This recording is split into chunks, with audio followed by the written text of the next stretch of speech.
যখন আপনি দীক্ষা নেবেন, গুরুদেবের চরণ আশ্রয় করবেন, তখন গুরু চরণে সবকিছু সঁপে দেবেন। আপনার জীবনের পাপ পুণ্য ভালো মন্দ সব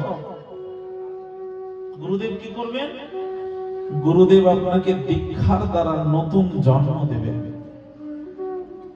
আচ্ছা, দীক্ষা মানে কি? মা, দীক্ষার অর্থ আছে জানেন? অনেকে ভাবছেন দীক্ষা মানে যে বাবাজি কি বলবে, আরে বাবা দীক্ষা, অনেক জায়গায় গেলে দেখবেন প্রশ্ন করে না, তুমি মন্ত্র নিছো? তখন উনি ভাবছেন না, আমি তো মন্ত্র নিয়েছি, দীক্ষার কথা তো বললো না।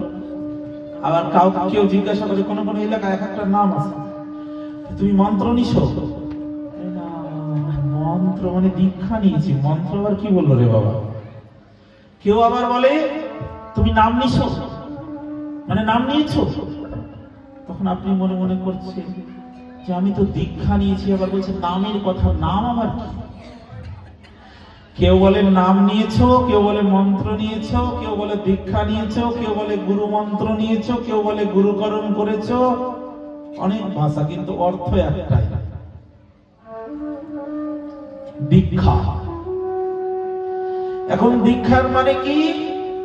নতুন বিয়ে হয়ে এসেছে বৌমা, শাশুড়ি মা গিয়ে বলছে, বৌমা তোমার তো মন্ত্র হয়নি, তোমার হাতে জল খাওয়া যাবে না।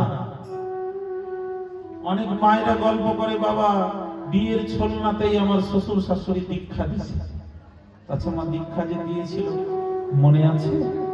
বলে গুসাই যে কি কইছিল ফিস ফিস করে, কিছু মনে নাই, ভুলে গেছি। মনে আছে? বলে ভুলে গেছি। গুরুদেব যে কি বলেছিল সেটা আর মনে নাই শিষ্য। আবার অনেকে বলে যে দীক্ষা নিয়েছি, বলে গুরুদেবের নামটা যে কি, গুরুদেবের নাম কি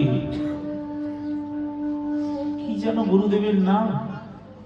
এখানে আস্তে আস্তে যেদিন আমি আসি, এক টোটোওয়ালা আমাকে নিয়ে আসছে।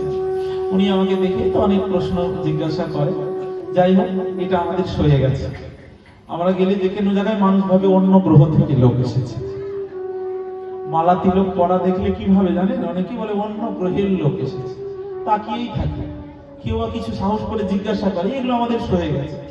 ছোটবেলাটা বলছে যে এরকম বৃন্দাবন খুব ভালো লাগে, যেতে গেলে মন চাই না ফিরে আসতে, অনেক কথা বলতে বলতে বলছে আমিও দীক্ষা নিয়েছি, কাটুয়া আমার গুরুদেবের বাড়ি। ভালো, তাহলে কাটুয়ায় যে গুরু গোসাইরা আছে চেনা জানা আছে, তা আপনার গুরুদেবের নাম কি? বলে গুরুদেবের নামটাই তো মনে হয় না।